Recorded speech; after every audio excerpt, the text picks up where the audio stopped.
This review was made possible by contributions from viewers like you.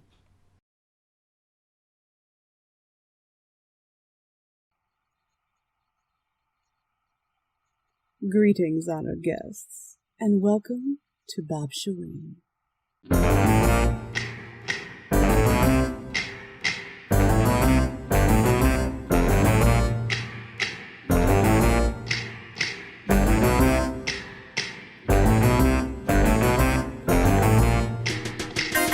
To review a movie, it kind of is my duty. I doubt this will go smoothly, but happy Bobsheauxween. Is he cheering or complaining, ranting or exclaiming? At least it's entertaining, so happy Bobsheauxween. Shocks. Fox. The box. So get the popcorn popping, we'll get this review hopping. You know there's just no stopping, because it's Bobsheauxween. Thank you, Karamia. Since the Addams Family is back in the public eye, what with a new animated film soon to be released, we're going to spend the entire month of October looking at Addams-related media, starting with The Addams Family number 1. A brief little history on the Addamses. They originally got their start as a series of one-panel comic strips for The New Yorker, which would in turn inspire the famous television series on ABC, which would in turn inspire the Hanna-Barbera cartoon the following decade, which would in turn inspire the 3-issue comic book series by Gold Key. It's also worth pointing out that the negative stigma against comic books as an art form is not exactly a new one, so much so that even a young Stan the Man Lee denied writing for Marvel at the time. So what I currently hold in my hand here is probably not the incarnation that creator Charles Addams would be the most proud of. Sorry, Mr. Addams. Let's start things off with the cover. I don't know what inspired the animators at Hanna-Barbera to put Wednesday and Granny in pink, but the artist on hand for this book must have had a hold my beer moment, because now the entire universe is pink. Where are we?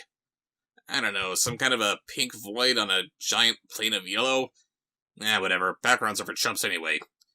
Taking up the majority of the cover is the Addams' motorhome, which was apparently cobbled together from a chunk of their house they just slapped over a car. I don't think it's ever explained in the cartoon why they made their car look like this, or if they ripped a piece from their house, or just designed the car to look as such, or why they're even living on the road in the first place, but I'm just going to assume it's because they couldn't think of a better way to get the Addamses to interact with other people on a regular basis. Could be worse. At least they're not running a detective agency. We've also got Wednesday riding on top of an alligator, along with a sign that reads, "Caution, alligator crossing." How do they know to cross there? Oh. Did she place that sign there for our benefit while she's taking her pet for a walk? Or is she making off with some of the local wildlife? In search of the Bula Bula. I have no idea what a Bula Bula is, but I'm honestly surprised that they didn't write it in big, spooky, wavy letters. In search of the Bula Bula. We find the family en route to Hawaii for a weekend of volcano watching. And instead of driving their car under the ocean, or having it converted into an amphicar, we just see them driving around somewhere in the Midwest, if these trees and stereotypical farmer and cow are any indication. Morticia and Wednesday are enjoying the ride from the back, when a newspaper blows into Morticia's face. What's that? Only the world's most adorable monster. 1. No, it's not. That's a newspaper. 2. There's something terribly wrong with Wednesday Addams saying the word adorable and not cringing from it. Apparently, the Bula Bula from the title is some kind of a fuzzy octopus, and is so rare that it hasn't been seen in over 100 years. Wednesday the animal lover wants one for herself, so Gomez tells Lurch that they're going to take a little detour. Lurch, head for Pookie's Pet Shop in Miami. They can get us the Bula Bula, I'm sure. Who knew that Garfield's teddy bear had his own pet store? I can only assume that this motor mansion was built by Batman, because instead of just pulling a U-turn, Lurch makes it rotate on its axles until it's facing the opposite direction. Miami is only 100 miles dead ahead. Where the hell are they that Miami is only 100 miles away, but Hawaii is somehow within driving distance? And no, I have no idea why Gomez in this cartoon sounds like the Tweedles from the Care Bears in Wonderland. I'd like to help you, Fester, but without a map, I couldn't even tell you where the nearest used boneyard is. Boss? It isn't long before they get stuck in traffic, but this doesn't deter our heroes in the slightest. And why? Because we're Addamses. We're Addamses. Uncle Fester takes the opportunity to try out his latest invention, extending lifts on each wheel that allows the car to drive over traffic flawlessly. They finally get to Pookie's pet shop. You look tired from driving, Lurch. Why don't you stop breathing a while? Lurch looks tired? How can you tell? Hello? Hello? Anyone home? You boo! Pookie himself greets the Addamses in typical fashion, and Granny wakes him up with... I don't know, spelling crack?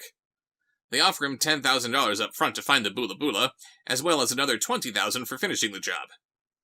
And it looks as though he's into that, what with his nose suddenly pointing upward in excitement. Family approved! Then it occurs to Gomez that Pookie just might not find the Bula Bula, despite the generous commission, what with it being so rare and all. Think how badly they feel. My flesh crawls when I think of it. Gadzooks! The only decent thing to do, beloved, is to find the Bula Bula ourselves. Something wrong, Karamia? Yes! Must you read him in that voice? I know that's what he sounded like in the cartoon, but can't you throw a little Raul Juliet our way? Just for the sake of this review? Come on, help a girl out. For you, anything. Okay, let's back it up to Morticia's last line. My flesh crawls when I think of it. Gadzooks! The only decent thing to do, beloved, is to find the Bula Bula ourselves. Much better. I would think the only decent thing to do would be for Gomez to take her right here and now. Garida. Gomez puts the issue to a vote. All those in favor, raise your right hands. Of course, the motion carries, thanks in part to a skeleton, a spider dangling nearby, a kitty cat, their pet vulture, and their octopus Ocho. They already have an octopus, but Wednesday has to have what is essentially an octopus with a neck beard. I didn't know that Wednesday was that fickle. Meanwhile, in the Everglades, we're introduced to who I thought was Pookie, the pet store owner, having beaten the Addamses here somehow. But apparently Pookie's on the other end of this phone conversation, telling his clone Frank about what's been going on. Pookie says that he'll split the take 50-50 with Frank, and Frank agrees. Wow, you'll have your Bula Bula in 3 days, or my name's not anything for a buck, Frank. I wonder if he got that name back in his heyday. In a pro-pro. Frank's lackey named Clyde objects to their new venture on the grounds that the picture of the Bula Bula they sent to the paper was a fake, but $15,000 is enough to make Frank think that they can find the real Bula Bula. And speak of the devil, the instant they start talking about this creature that hasn't been seen in 100 years, here it is. Just hanging out. No biggie. The Addamses make camp at the Everglades. The Bula Bula was sighted in this vicinity. Man, Lurch sure is talky in this comic, isn't he? Lurch only pawn in game of life. Speaking of this vicinity, it appears that the family made camp right next to Frank's shop. How convenient. Gomez and Morticia spot Frank and Clyde in the midst of digging a pit trap and invite them over to their camp so they can try some of Granny's bile stew. Bile stew? That's just disgusting. I'd much rather have some liver with fava beans. A nice Chianti to go with it, mon cher? Oh, Tish. That's French. Oui. They help Frank and Clyde feel right at home, while Lurch is busy digging a moat around their motor mansion. I guess it makes sense that they'd want to bring that little comfort from home with them, but they point out that it's also for the sake of giving Ocho somewhere he can get a little exercise. What's the point of that when they parked right next to a lake? Frank and Clyde both get the idea to take Ocho and try to pass him off as a Bula Bula, and they capture him off-panel. I would have thought that Kitty or their pet alligator might give them some trouble, but nah. They effortlessly capture the octopus and catapult their way over the moat and make it safely back to their shack. They cover it with moss just in time to hand it over to the mail boat to have it shipped to Pookie, and meanwhile, over at the Addams' camp, Wednesday and Pugsley come across the real Bula Bula. Again, How convenient. Gomez and Morticia rally their forces to find both Ocho, the recovery of whom will be rewarded with $10,000, and the Bula Bula. Lurch tries doing a Bula Bula mating call, which accidentally attracts a charging hippo. You must be a little out of voice today, Lurch. And then the hippo just disappears. They just do the Bula Bula mating dance because the hippo decided to no longer exist. How very Cartesian. It turns out that the Addamses were actually doing a rain dance, which I guess is a little better than having to fend off a horny hippo. Pugsley's disgust at the fresh water coming down inspires Granny to make everyone a pot of hot yuck, and she offers some to Frank and Clyde. Clyde tosses his into the bush behind him, and just so happens to fly right into the Bula Bula's mouth, immediately making it stagger out into the open in a drunken stupor. Look, it's the Bula Bula! Mind if I just call you Boo Boo? I'd rather you didn't. We don't need this comic turning into a crossover with Yogi Bear. They celebrate their find by immediately falling asleep where they stand. Later, while they sleep, the great hunter, anything for a buck Frank, does his thing. Oh my. So Frank captures the Bula Bula and gives him a fresh coat of pink, since this creature apparently changes color according to his mood, and turns pink when he's happy. The Addamses catch them before they can make off with the Bula Bula, and just when Gomez is about to reward them for finding it with a hefty $50K, Morticia comes up with another idea. Why not give them the Bula Bula? You know how Wednesday has her heart set on having one. A perfect idea! We haven't broken her little heart in almost a week now. And Wednesday agrees with this. Oh, Mommy, Daddy, you've made me the most miserable little girl in the whole wide world. You know, you could have just said, no, Wednesday, we're not driving to Florida, and just continue on your way to Hawaii at the very beginning of this story. Wouldn't have to waste our time like this. Just saying. Frank, still wanting to walk away from this affair with a little compensation, says that he just got a call from Pookie, who has Ocho at his shop. The Addamses make a beeline to get him back, so Frank and Clyde have to get to the pet shop first so they can have a chance to debulify him and collect the reward. They beat the family to the pet shop, quickly strip Ocho of the moss they glued all over him, hurry Pookie out of the shop, and disguise themselves as him and his wife. Okay, so there was a purpose to making Frank look like Pookie, but couldn't they make him clean-shaven and have him wearing a fake mustache for this scene or something? We really didn't need that extra bit of confusion at the beginning. The Addamses go ahead and reward $10,000 to the not Pookies for finding Ocho, and buy the Bula Bula for $30,000 upon Wednesday's request. Okay, I know that you guys want to do things differently so you can appear all the more weird to the normal people out there, but can we at least come to a conclusion about how you want to treat your children? Do you want to make them happy, or do you want to go out of your way to make them unhappy? On their way out of town, Morticia points out that it's because of them that the only two known Bula Bulas are being kept separated from each other, so Lurch turns them around so they can give the Bula Bula back to Pookie, for which they just paid $30,000 so they can be reunited. I know the Addamses are stupid rich, but don't they stop to think that maybe this whole venture is getting a little pricey? Frank and Clyde spot them upon their return, think that they realize they must have been swindled, so they leap out the back to make a break for it. They're spotted running through the swamp, and Lurch catches up with them. Hey, we've got a surprise for you two. It's back in the camper. I'll take you there. Your surprise will be here shortly. Don't go away. Be sure to check out Lurch's one-man show on Broadway. Hijinks ensue as they try to escape the camper. Gomez reintroduces them to a very angry Bula Bula, and they run off in fear, leaving their $60,000 behind. That's the way to treat money. Why would you want to exchange money for goods and services when you could just throw it around the room like confetti? Daddy, this is Boo Boo. I can tell. There is no other Bula Bula. You should know, Wednesday, if anybody does. And why didn't you say anything while you were driving out of town? Look, Boo Boo is running away. Does it miss those nice men? Actually, it looks more like it's taking a page from the Book of Towley, getting high and just wandering off. The drugged-off and sad symmetry continues as it turns itself into multiple colors while sitting on a clutch of eggs. Just look at that face. It looks like any second now it's going to say, "Whoa, did I always have 8 arms?" Wait a minute. Does that mean Ocho's the daddy? Did he roofie the Bula Bula and knock her up? The comic ends with the Addamses making their way back to Hawaii like originally planned, and Wednesday making a very special request. "I want a little volcano of my very own." "Of course, my sweet." Couldn't have said it any better myself, Lurch, old man. This comic was just dumb. The art is decent enough. I like how it and the cartoon from which it's based are trying to look like Charles Addams' works as much as they can, weird color choices aside.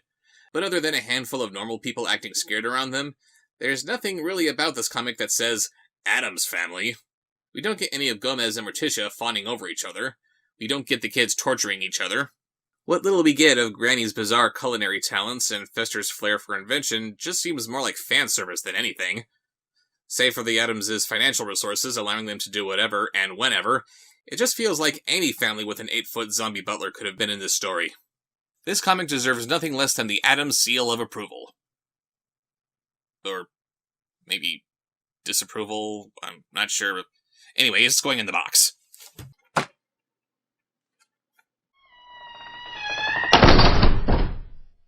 Thank you, Thing, old boy. And until next time... Pleasant nightmares.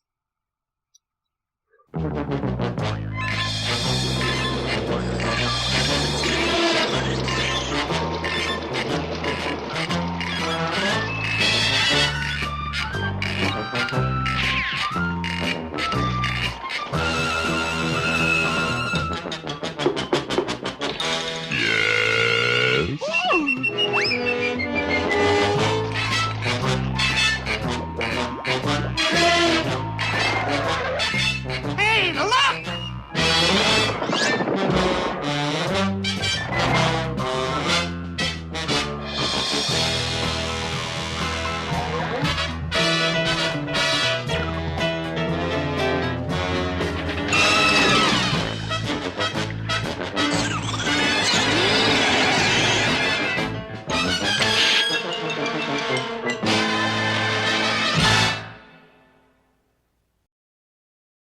That's it? Excellent. That is it. Thank you, Academia. or maybe we'll use that for the end. This was so much better than yesterday. I'm giddy. Be giddy, have fun, that's the point. Yes. Yes. Sad dance. Sad dance. Do-do-do-do. Do-do-do-do.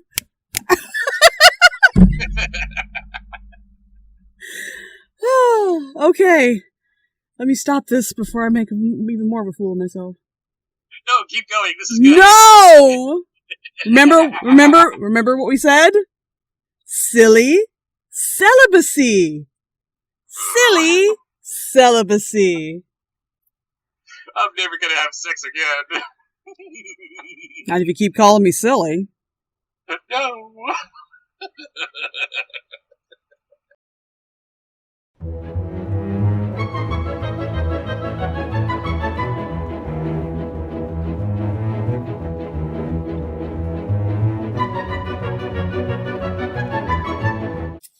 Hey guys, got a package here to open from someone hailing from Australia. There's no name on this. Is there a name on the inside? Oh, there is a card included, along with something called Kyoshin Tekina Studios Library 2017. We make films from the heart for the heart. Oh yes. So much love put into that DVD cover. I think that is going to be something akin to an anime. Oh, well, it's just too bad that I don't do anime then, is it? Well, I think that's a very timely donation. Dear Bob Show. Hi there. Hi. My name is Sam. Hi, Sam. My name is Bob Show. Hi, Sam. and I'm an aspiring filmmaker from Adelaide, South Australia, and longtime fan of your movie reviews. So far, I've made 5 films, though as of 2018, I currently have 2 more planned for this year. But anyway, the reason I am writing this. I have included the DVD of my films. Oh wow, you made these movies. Don't I look like a giant jackass now? You didn't know. Sorry. That doesn't mean it's not an anime. I don't know. I'm sorry, Sam. Please forgive me.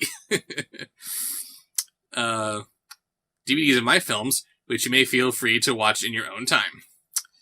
But with that said, I know my films aren't exactly the best in terms of production quality, though I did the best with what little I had, and I'm sure they're probably a lot better than those god-awful Alpha and Omega films you love to hate so much.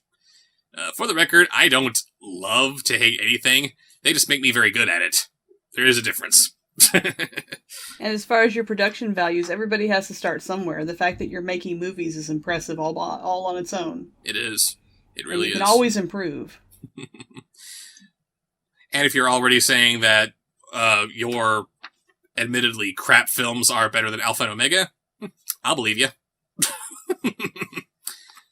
However, I do feel that as a proper critique from a professional film critic such as yourself would be in order to help me improve as a filmmaker. So if you're willing to critique my work, it would be an honor to me personally. So with that said, let's hope 2018 will be a stellar year for us all. Can you tell how far behind I am in my unboxing? I was about to say 2018. Oops. That said, let's hope 2019 will be a stellar year for us all, and I can't wait to see what the future of film beholds. Thank you, Sam Bateman. Not to be confused with our friend Sean Bateman. Let's see. P.S. What are your thoughts? You mean your arch nemesis? Yes, him. Purveyor of all things Airbuddish? P.S. What are your thoughts on the movie Inside Out? Just curious. It's Pixar, which means it's great. It is awesome. Love it. Me too.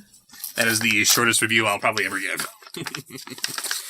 So, looks like we've got some fan-made material to give a serious critique to, so that hopefully they will grow to become a better artist. I must take this very, very seriously. Yeah.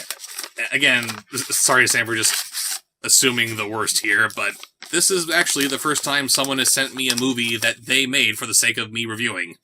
So, wow. And you've already messed it up. Well, as you kept on pointing out, I gotta have an open mind. That's right. I hope it's anime, I hope it's anime, I hope it's anime. I can't watch this! What am I looking at? Well, thank you very much for that. And again, if anyone has any movies, fan mail, whatever they want to send me, go ahead and send it to the P.O. Box in the corner, and I'll see you later.